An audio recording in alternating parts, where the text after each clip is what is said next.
Salamo, 7:20. Salamo tononkira. Salamo nataony Asafà. Andriamanitro ho aza mangina, aza miombom-bava ianao, ary aza mamitsaka Andriamanitro.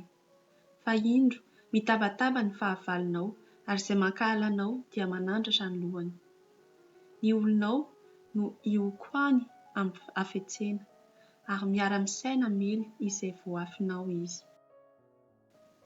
Hoy izy, avy ka andeha ho forongantsika tsy ho firenena izy, mba tsy ho tsarovana intsony ny anaran'Israely. Fa efa niraikitetika tokoa ireo ka nanao fanekena nohitra anao. Dia ilay ny Edomita sy ny Ismaelita, ny Moabita sy ny Akarita, ny Gebalita sy ny Amonita ary ny Amalekita, ny Filistina mba miponina any Tiro. Ny Asiriana koa nikambana taminy, tonga sandry ny taranaka Lota ireo.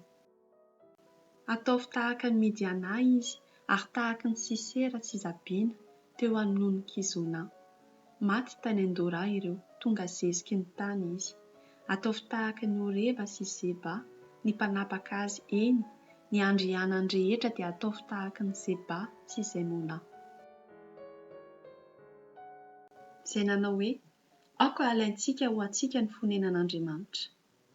Andriamanitro, ataovy tahaka ny tadio ireo, dia tahaka ny akoho faentin'ny rivotra, tahaka ny afo mandoro ala sy tahaka ny lelafy mampirehitra tendrombohitra. Aoka ho toy izany no hanafotofotohanao azy amin'ny tadionao sy hampatahoranao azy amin'ny tafidrivotrao. Sarony henatra ny tavany mba hitadiavany ny anaranao Andriamanitro. Aoka ho menatra sy ho ampitahotra mandrakizay izy. Eny, aoka ho angahiahy sy haringana izy. Ary aoka ho fantany fa ianao irery ihany izay atao hoe Andriamanitra, no ilay avo indrindra ambonin'ny tany rehetra.